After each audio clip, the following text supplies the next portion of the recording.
हम उनसे कहना चाहेंगे कि शिवलिंग की प्राण प्रतिष्ठा नहीं, प्रतिष्ठा स्थापना स्थापित होती है।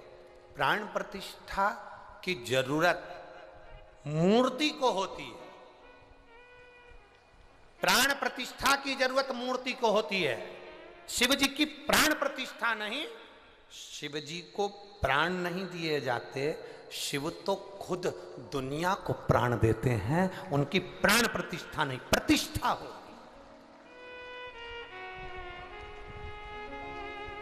ब्राह्मण आएंगे, यज्ञ करेंगे, पूजन करेंगे, सारे अधिवास करेंगे और उसकी प्रतिष्ठा करेंगे। दूसरी कोई मूर्ति हो, कोई दूसरी मूर्ति हो, उसमें प्राण दिए जाते हैं, उसकी प्राण प्रतिष्ठा होती है। और शंकर भगवान का जो शिवलिंग हम स्थापित करते हैं उसको कहते हैं स्थापित करना, प्रतिष्ठित करना, स्थापित करना।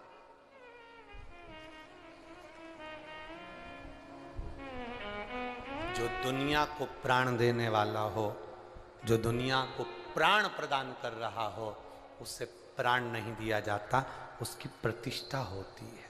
ध्यान दें,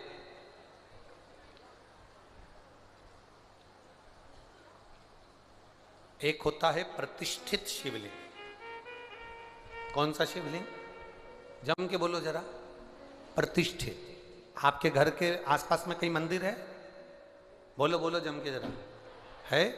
अपने घर के आसपास में जो मंदिर है, अपने घर के आसपास में जो ब्राह्मणों द्वारा, संतों द्वारा, साधुओं द्वारा, गुरुओं द्वारा, सन्यासियों द्वारा, तपस्वियों द्वारा, साधकों द्वारा, सती द्वारा, सावित्री द्वारा, किसी ब्राह्मण विद्वान द्वारा जिस मंदिर के अंदर स्थान पर जो शिवलिंग रखा जाता है उसको प्रतिष्ठित शिवलिंग कहते हैं।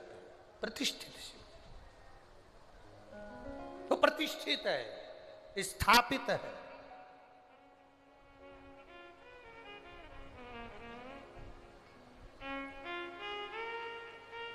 और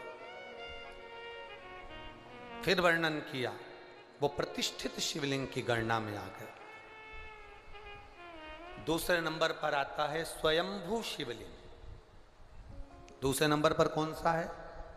जम के बोलो जरा सा। स्वयंभू शिवलिंग। स्वयंभू शिवलिंग कैसा होता है? जो स्वयं अपने आप प्रकट हुआ, कोई वृक्ष की तनों में, कोई वन में, कोई स्थान पर, कोई गुफा में, कोई पर्वत पर, कोई नदी के तट पर, कोई स्थान पर प्रतिष्ठित, अर्थात जो अपने आप प्रकट हुआ, वो स्वयंभू शिवलिंग है।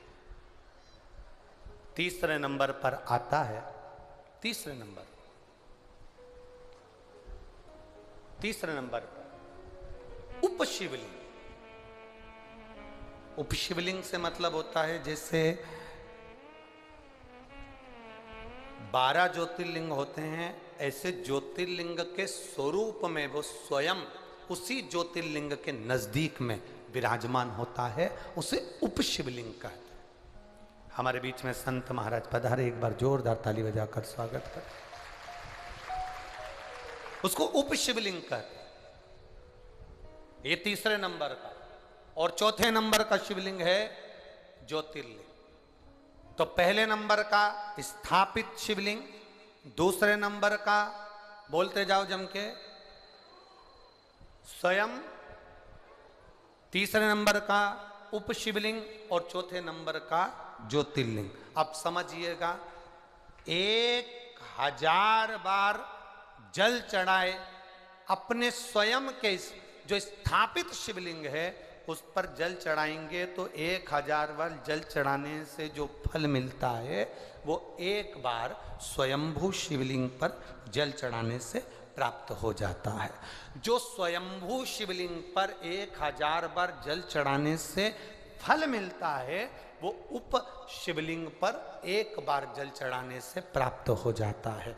जो उप शिवलिंग पर 1000 बार जल चढ़ाने से फल मिलता है, वो 12 ज्योतिर्लिंग में से एक ज्योतिर्लिंग पर जल चढ़ाने से प्राप्त हो जाता है। ये शिवलिंग की, ये शिवलिंग